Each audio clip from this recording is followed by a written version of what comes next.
नहीं, समस्या ऐसी है कि आज अपन एक दिन के लिए उपोषण पर बैठे हैं। 5 बजे तक अपना उपोषण खत्म हो जाएगा।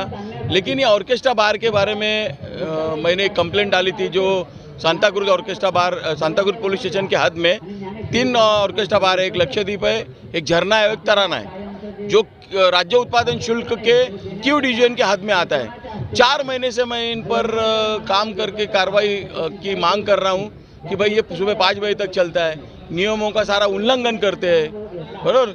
और पैसे की तो बहुत सी वहाँ पर पैसा उड़ाया जाता है। डांस होता है पर डे, डांस।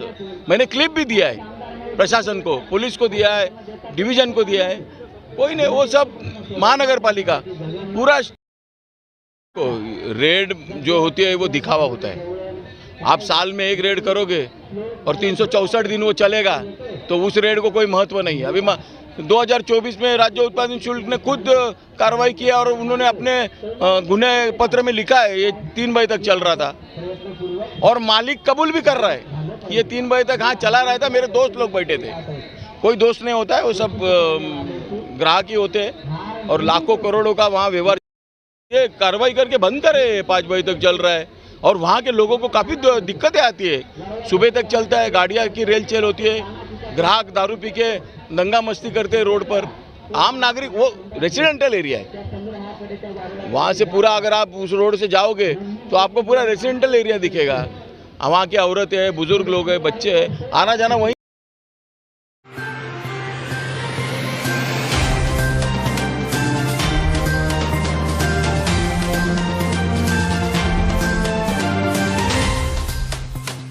नमस्कार, मैं पूजा पांडे।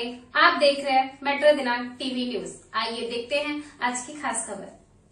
सुबह तक चलने वाले ऑर्केस्ट्रा बारों पर कार्रवाई न होने के खिलाफ आजाद मैदान में आंदोलन। अनशन के दौरान मनोहर जारियाल का बड़ा बयान। मुंबई में राज्य उत्पादन शुल्क विभाग के खिलाफ शुरू किए गए 1 दिवसीय अनशन के दौरान समाज सेवक और आरटीआई एक्टिविस्ट मनोहर प्रताप जारियाल ने कई गंभीर आरोप लगाए। आजाद मैदान महानगर पालिका मुख्यालय के सामने चल रहे इस अनशन के दौरान दिए गए इंटरव्यू में उन्होंने कहा कि राज्य उत्पादन शुल्क विभाग के क्यू क्षेत्र के अंतर्गत आने वाले लक्षद्वीप, लोटस और झरना नाम के 3 ऑर्केस्ट्रा बार खुलेआम नियमों का उल्लंघन कर रहे हैं और इसके बावजूद प्रशासन मूक दर्शक बना हुआ है। जारियाल ने बताया कि ये तीनों बार देर रात ही नहीं बल्कि सुबह 5 बजे तक संचालित होते हैं, जो राज्य उत्पादन शुल्क के नियमों के खिलाफ है। उन्होंने आरोप लगाया कि इस मामले में संबंधित अधिकारी जानबूझकर कार्रवाई नहीं कर रहे हैं और बार मालिकों के साथ उनकी मिलीभगत होने की आशंका है। उन्होंने कहा कि इस मुद्दे को लेकर उन्होंने कई बार विभाग के आयुक्त, अधीक्षक और अन्य अधिकारियों को लिखित शिकायतें दी, लेकिन हर बार शिकायतों को नजरअंदाज कर दिया गया। अनशन स्थल पर बातचीत के दौरान जारियाल ने यह भी बताया कि विभागीय निरीक्षक आनंद कामले को जांच के निर्देश दिए गए थे, लेकिन कई महीने बीत जाने के बाद भी कोई ठोस कार्रवाई सामने नहीं आई। उन्होंने इसे प्रशासन की लापरवाही और गंभीर अनदेखी करार दिया। उन्होंने स्पष्ट कहा कि उनका यह अनशन केवल इन 3 बारों के खिलाफ नहीं बल्कि पूरे सिस्टम में हो रही अनियमितताओं के विरोध में है। जारियाल ने चेतावनी दिया कि यदि जल्द ही इन बारों पर सख्त कार्रवाई नहीं की गई तो वे अपना आंदोलन और तेज करेंगे। अनशन के दौरान उन्होंने यह भी कहा कि उनका उद्देश्य कानून का पालन सुनिश्चित कराना है और वे इस लड़ाई को अंत तक जारी रखेंगे। उन्होंने प्रशासन से मांग किया है कि इस मामले की निष्पक्ष जांच कर दोषियों के खिलाफ तुरंत कार्रवाई की जाए। अब आइए देखते हैं मेट्रो दिनांक टीवी न्यूज पर इस मामले में आरटीआई एक्टिविस्ट मनोहर प्रताप जारियाल ने क्या कुछ कहा। पत्रकार विजय सिंह की रिपोर्ट।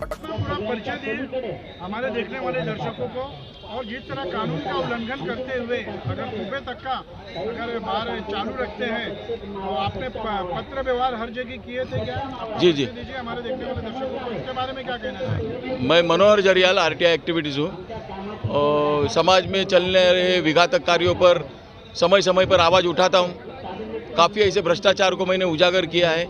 ये भी इसी तरह का एक प्रकार है जो मैंने अभी बताया है कि किस तरह से लेडी जो ऑर्केस्ट्रा बार है, जो डांस बार के स्वरूप में चलते हैं, लक्षद्वीप है, झरना है, लोटस है, जिस पर प्रशासन ये सब हफ्तेखोरी है। यहाँ पर पूरा हफ्ता चल रहा है, 5 बजे तक चलता है। 4 महीने हो गए मैंने कंप्लेंट डाला है राज्य उत्पादन शुल्क के क्यू डिवीजन को, दारू बंदी खाते को। कितने किलोमीटर के सारी जो रेस्टोरेंट बार जो चल रही है उनकी दायरे क्या हो सकती है? कितने दायरे में है? बाजू बाजू में ये तीनों लगकर है, तीनों लगकर अगला कदम क्या होगा? नहीं, अभी आज जो मैंने 1 दिन का लाक्षणिक उपोषण रखा है, इस पर प्रशासन क्या कार्रवाई करता है इस पर मैं देखूंगा, या फिर अगले समय मैं मंत्रालय के सामने बैठूंगा।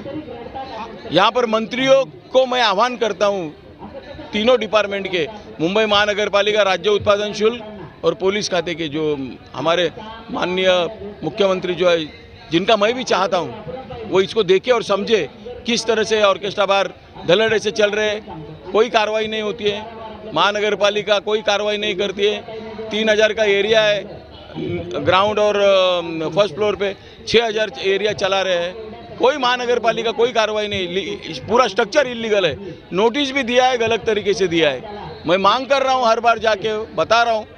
हमारे जैसे कि नहीं सुन रहे तो आम नागरिक का क्या होता होगा, ये तो सोचने वाली बात है। कितने महीने से सर आप ये पत्र व्यवहार कर रहे हैं, जिसके बावजूद जो है पुलिस प्रशासन और जिस तरीके से राज्य उत्पादन शुल्क जो इस पर आप पत्र व्यवहार करने के बावजूद 4 महीना हो गया, मैं अक्टूबर से इसको इस प्रोसेस में लगा हूँ। 4 महीना हो गया, अक्टूबर, नवंबर, दिसंबर, जनवरी, फरवरी, मार्च, 5-6 महीना हो गया। कई बार जहाँ पे बैनर लगाए हुए हैं, पेपर में भी आया है, कई बार बार में लक्षद्वीप में रेड भी पड़ा हुआ है, तो उसके बाद में भी क्या एक्शन? नहीं, देखो, रेड जो होती है वो दिखावा होता है। आप साल में एक रेड करोगे और 364 दिन वो चलेगा, तो उस रेड को कोई महत्व नहीं है। अभी 2024 में राज्य उत्पादन शुल्क ने खुद कार्रवाई किया और उन्होंने अपने गुने पत्र में लिखा है, ये 3 बजे तक चल रहा था, और मालिक कबूल भी कर रहा है कि ये 3 बजे तक हाँ चला रहा था। मेरे दोस्त लोग बैठे थे, कोई दोस्त नहीं होता है, वो सब ग्राहक ही होते हैं, और लाखों करोड़ों का वहाँ व्यवहार चलता है, और उस पर अभी देखते हैं प्रशासन क्या कार्रवाई करता है। शासन प्रशासन अपने आप आखिरी समय पर जाते शासन प्रशासन से क्या मांग रहे हैं? नहीं, इस पर ये कार्रवाई करके बंद करे। 5 बजे तक चल रहा है और वहाँ के लोगों को काफ़ी दिक्कतें आती है। सुबह तक चलता है, गाड़ियाँ की रेल चेल होती है, ग्राहक दारू पी के दंगा मस्ती करते हैं रोड पर। आम नागरिक, वो रेसिडेंटल एरिया है, वहाँ से पूरा अगर आप उस रोड से जाओगे तो आपको पूरा रेसिडेंटल एरिया दिखेगा। वहाँ की औरतें हैं, बुजुर्ग लोग हैं, बच्चे हैं, आना जाना वहीं से है ना। मित्र परिवार है, शोषित। हम लोग खुद वहाँ रास्ते से चलने के टाइम आवाज आती है, सुबह 5:30 बजे के करीब रास्ते पे चलने के टाइम 4 बजे जब हम वॉकिंग के लिए निकलते हैं उस रास्ते रोड से, तो भी वहाँ पर आवाज आते रहती है ढोल गाने और बजाने की, और लोग बाहर से बाहर निकलते हैं। क्या करें उसका? कितनी बार उसके लिए कंप्लेंट किया है हमने, तो जरियाल साहब को जाकर के कंप्लेंट किया, इनको किया कि आप कुछ कीजिए, इसमें मदद कीजिए। क्या किया उन्होंने? आज तक प्रशासन ने क्या किया उसके लिए? है कोई कार्रवाई किया है? नहीं किया है ना, तो उसके लिए आप कार्रवाई कीजिए, कार्रवाई करे, सरकार कार्रवाई करे। इसके लिए हम लोग इनके साथ में आए। कितने वर्षों से समस्या आप लोग? समस्या तो कई सालों से है, एक चीज़ की समस्या नहीं है, वहाँ पर हर प्रकार की समस्या है। कहाँ कहाँ ध्यान देगा, लेकिन जिस चीज़ से ज़्यादा समस्या है, छोटे बच्चों को भी समस्या है ना, उस चीज़ से बच्चे भी है, पढ़ने वाले बच्चे। जुहू तारा रोड, जुहू के लिए रोज जाता है, कोलीवाड़ा है, बगल में गजर बांध का एरिया रोड लगता है, इस साइड में 4 बंगला के तरफ रास्ता जाता है। हाँ, बड़े बड़े हाई फाई सोसाइटी वाले लोग वहाँ पे रहते हैं, अमिताभ बच्चन का घर वहाँ है, अक्षय कुमार का घर वहाँ है, वो लोग ध्यान नहीं देते इस चीज़ पे। वो लोग क्यों नहीं आवाज़ उठाते? खाली गरीब ही उसमें मरता रहेगा क्या? आप बताइए। आप वहाँ के स्थानिक हो? हम वही के स्थानिक है, और कहाँ के स्थानिक? आप जो समस्या इतने वर्षों से आप हम खुद वहाँ से अरे हम जूहू तक खुद चल के जाते हैं, उस रास्ते से वॉकिंग करने के लिए जाते हैं। जॉगिंग जो सुबह 4 बजे उठते हैं, चलते हैं, हम डेली का रूटीन है। आपके साथ मनिहार जी भी, जैसे कि आप लोगों की आवाज बनकर यहाँ पर जो बैठे। सर ऐसा है, मनिहार जी के पास ही तो हमने कंप्लेंट किया, इनको हम जानते थे, परिचय था इनसे, इसीलिए सुबह भी देखा गया है 4 बजे लोग हाथों में शराब की बोतल लेकर के उस बार से निकलते हुए। हमने जरियाल जी से रिक्वेस्ट किया है इसके लिए कि ज़रा आप कुछ इसके लिए कीजिए, तो इन्होंने हमारी समस्या का समाधान करने के लिए इन्होंने बहुत जगह अनशन पे आज बैठे, हम बैठे हैं अनशन पे उनके साथ।